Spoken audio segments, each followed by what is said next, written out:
Hey guys, imagine for a moment that you're living in a town of like 100 people, where everyone knows everyone. You're just a person like any other, and you're looking for a way to make a living in this town. You've got many options before you, since you're a man who has learned many trades. One way of life you're considering is starting a liquor store. You've always had an affinity for it, you know a lot about good wine and stuff, so it's a good fit for your interests. Like a good businessman, you start doing some marketing research to check and see if you will be able to turn enough of a profit to stay adrift. Because remember, if this wouldn't work out, you could always do something else. So most of the people in this town, they like your drinks just fine, and you can conclude that most of them would probably stop by once or twice a week to get something. Some of them don't drink out of principle or simply don't like to though, so far it's not looking too bright for your liquor store. You can't really pay the bills off of what these people are buying off of you. Just when you're about to scrape the whole plan, some guy taps you on the shoulder and with a slurred voice asks if you've got any more of the stuff, cause it's good. He looks like he's had a bit too much already, and once you fill his cup up and he's gone off, you ask someone else who that is. Apparently, that's the town's drunkard. He is hopelessly addicted to alcohol, can't stop drinking, never will. If you open a liquor store, it's a guarantee that he will come by every day to buy like 50 bottles of whatever he can get his hands on. Where does he get the money for it? Oh, he'll find a way. If his own credit card runs out, he'll just get another one somewhere. Or he'll use his life savings, or he'll bother people until they lend him some. With the profit that this guy brings in, you're set for life. You hardly even need other people in town anymore. This man basically finances your store and everything that comes with it. So with this little story in mind, please take a moment and answer the following questions for yourself.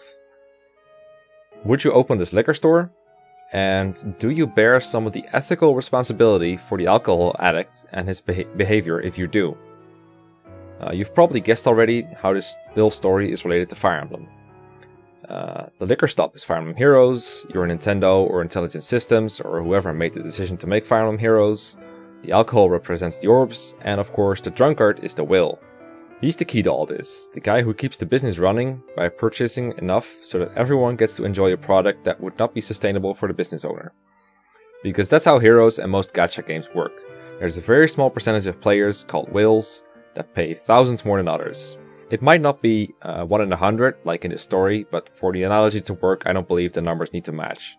Make it 1 in 1,000 or 1 in 100,000 if you have to. Depending on your ethical values, and perhaps even your political ones, you might have different opinion on the potential actions of the business owner. Those who believe everyone is responsible for their own actions will be fine with them. The drunkard shouldn't be purchasing alcohol, and the shop owner shouldn't have to worry about the consequences of him doing so. Personally, I have a different opinion, especially with the business model of the liquor store and Fire Emblem Heroes. If you know, and you do know, what will happen if you start this business, then I believe you are also partially responsible for the consequences. Not completely, mind you. The drunkard can't just blame that damn store for existing to justify him spending all that money he doesn't really have. But addictions are a real thing, and it takes a lot to overcome them. You might try to argue that a gaming addiction is not the same thing, or is not as severe as an alcoholic one. But Heroes is not just gaming, it's gambling. And if you read up a bit, you'll probably find that an addiction to alcohol and an addiction to gambling have an awful lot in common. Most notably the loss of control despite negative consequences for oneself and people close to them. Even if you want to argue the exact science of what makes an alcohol addiction different from an addiction to Fire Emblem Heroes, there's enough proof of the negative consequences the gacha purchases have had on some of its users. Just a simple search on the Heroes subreddit will give you plenty of sad but real stories. These negative consequences are not an unforeseen byproduct. The game needs these addicts to exist in order for the game to make enough money. It's what the whole model is about. It's built to exploit. And they didn't have to do this. Just like the person in the story who was just considering starting a liquor store, who could have chosen a different model or perhaps even a different business. But they chose this one, presumably because it would turn the most profit. Now, I don't know about you, but I don't like all of this one bit. It doesn't sit right with me, and I would not want to start this kind of a business myself, because I don't like the idea that I'm exploiting people. And for the same reason, I don't like the idea of playing or supporting this game. Do I expect people to agree with me on this? And am I going to boycott Fire Emblem Heroes? Of course not. I don't exactly have the power to, and I know that people like this game. But I do think the internet could do with a bit more awareness of what Fire Emblem Heroes really is. It's a game built to exploit those who, for some reason or another, cannot make rational decisions on what to spend their money on.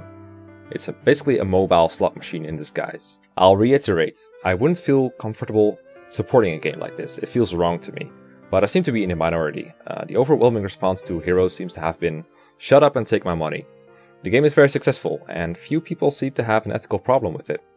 I started a discussion on this subject a while ago on the Fire Emblem and Fire Emblem Heroes subreddit, and the responses were, as expected, divided but civil.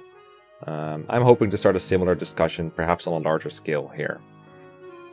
Even if you don't agree with my stance on this, at least I hope you can see why I'd like this to be the only video on Fire Emblem Heroes on my channel. Thanks for watching, and let me know what you think in the comments.